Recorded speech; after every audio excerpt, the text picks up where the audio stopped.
Hello, Rama Rama Pupodu. Hope all are in good health, feeling great, peaceful, having a relaxed life. Let's continue with chapter 23. Lalitpur-Rajghad-Chhattarpur. Trust in God. Leaving Gokar, Ramdas came to Koteshwar in response to the invitation of Sheth Jawaharlal, who owned a rock temple of Koteshwar Mahadev. A murti of the god was installed in a large, spacious, natural cave, attached to which were built some structures for the accommodation of sadhus and visitors. The place was only about 2 furlongs from Mahoba. Ramcharan Das had spent some months in this temple under the kind fosterage of Jawaharlal.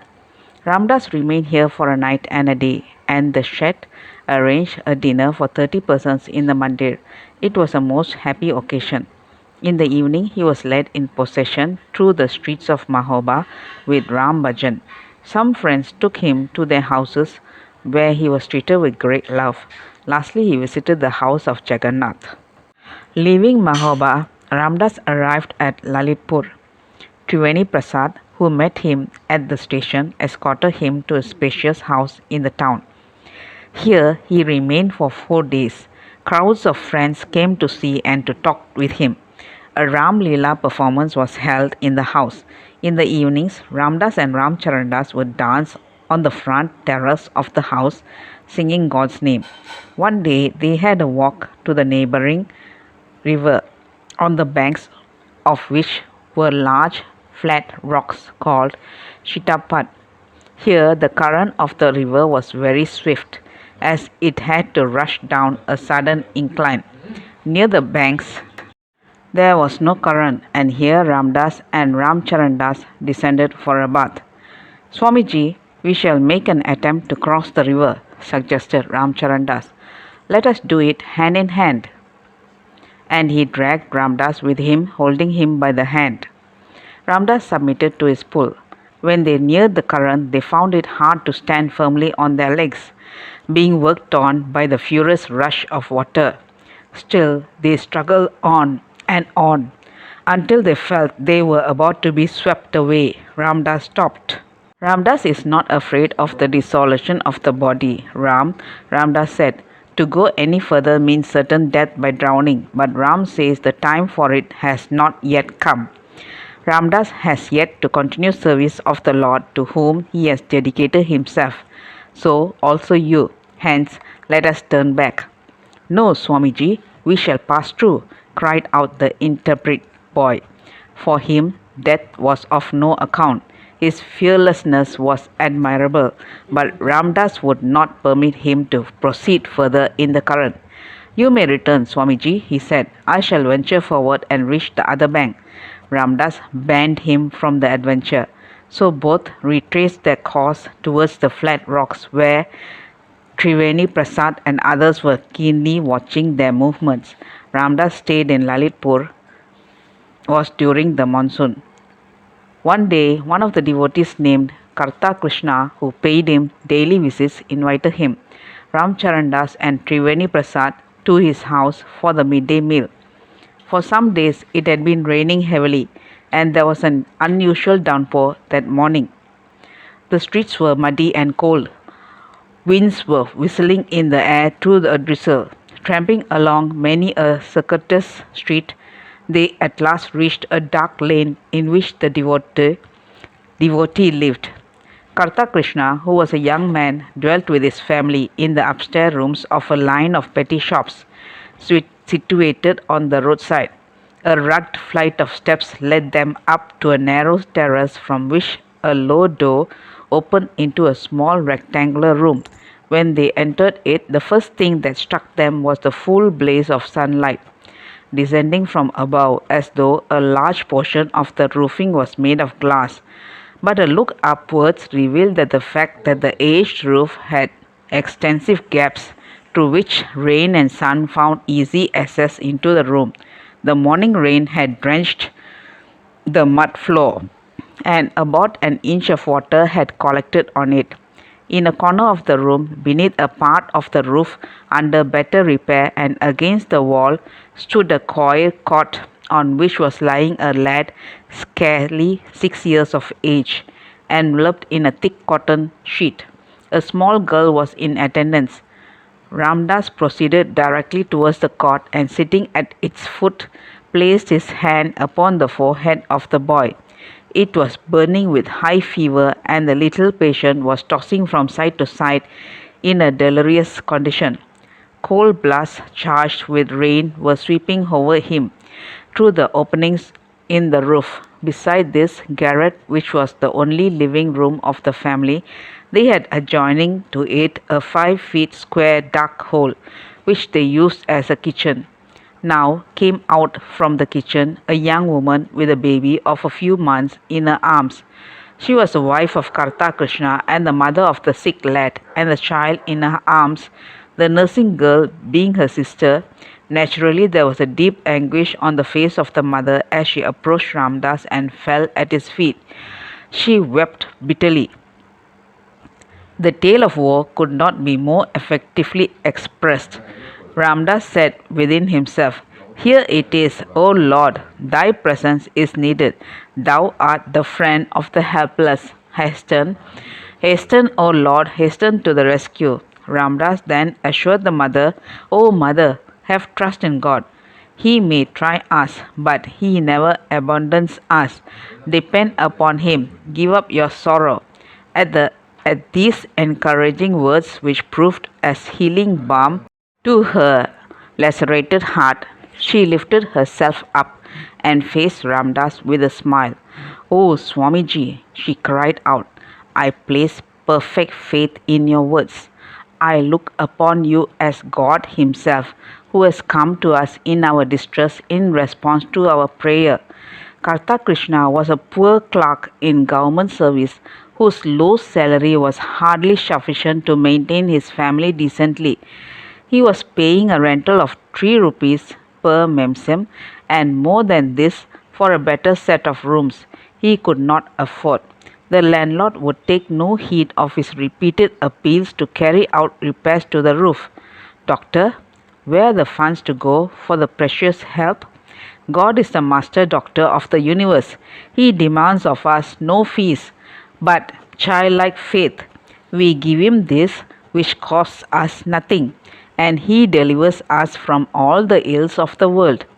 The kind mother had prepared some choice dishes for Ramdas.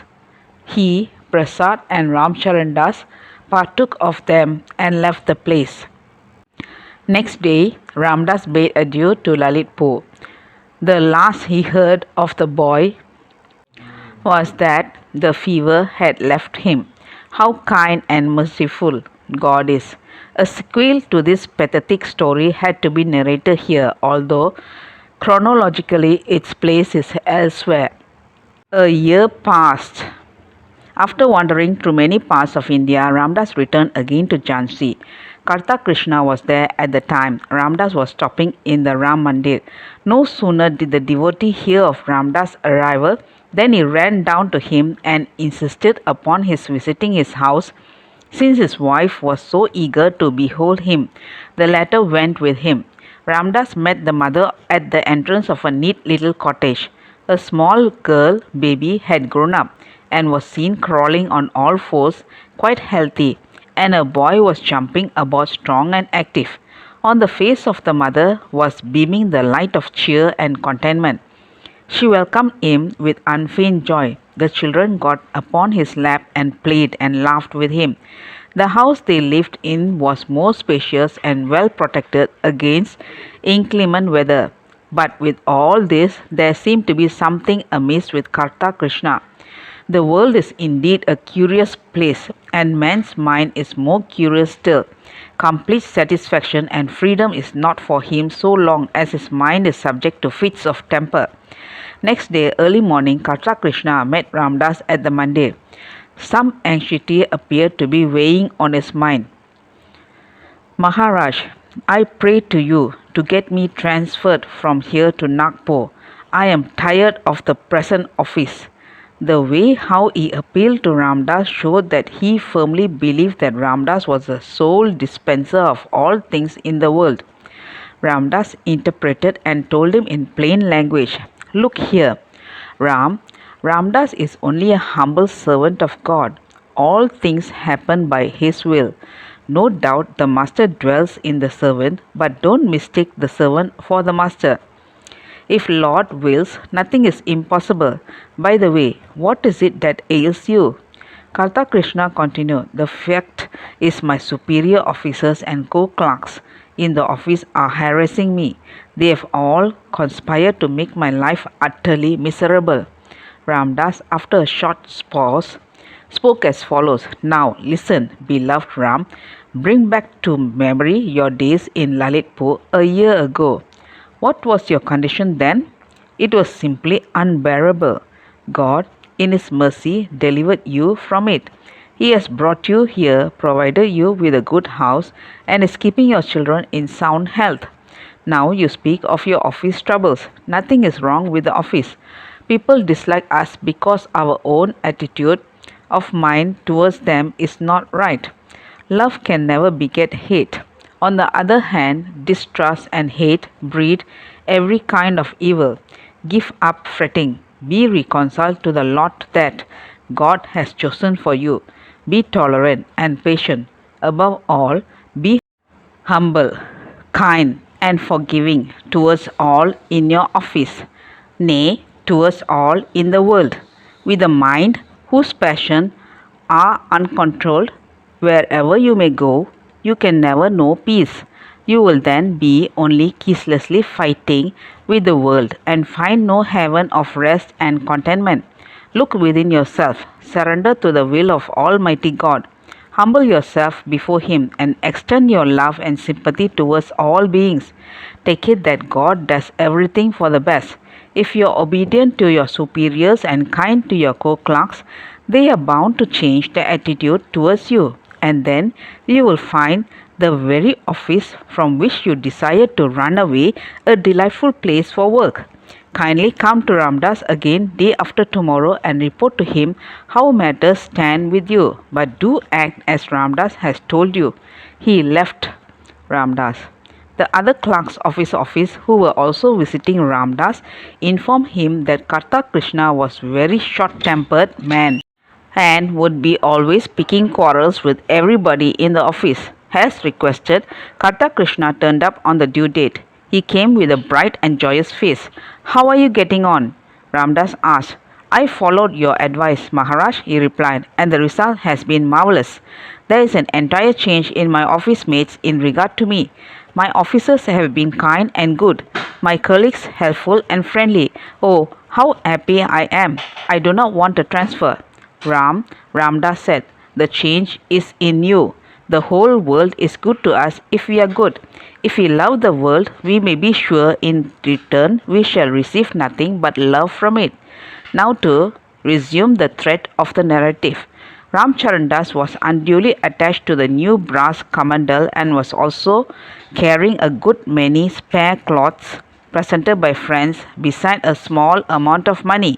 Ramdas had often advised him not to carry money and other superfluities, but his accumulative tendency was so hard to put down. Ramdas had received an invitation from Chhattarpur. He was about to start when he told Ramcharan Das to give up the kamandal and the spare clothes and then only follow him.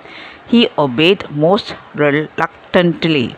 They took seats in the train running to Mahoba, for the way to Chhattarpur lay via Mahoba.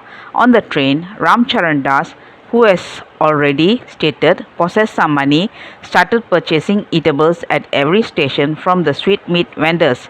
He fell to continuous eating, forgetting Ramnam. Ramdas found sitting opposite to them a sadhu with a famished look. "How much have you got, Ram?" Ramdas asked, turning to Ramcharan Das. He looked frightened at the question, for he could understand what Ramdas' question meant. Here it is, he said, opening a knot in his cloth. The amount was 3 rupees and odd annas. Hand over the amount to the sadhu sitting in front of us, Ramdas said to Ram Charan Das. He immediately obeyed. The money transferred, he was indeed free. Now give some respite to your stomach and brisk work to your tongue by repeating God's name, Ramdas hinted. Till they reached Mahoba, the name rolled on his tongue incessantly. That's all, folks. Let's see in the next chapter. Thank you. Bye bye. Rama Rama Pupodu.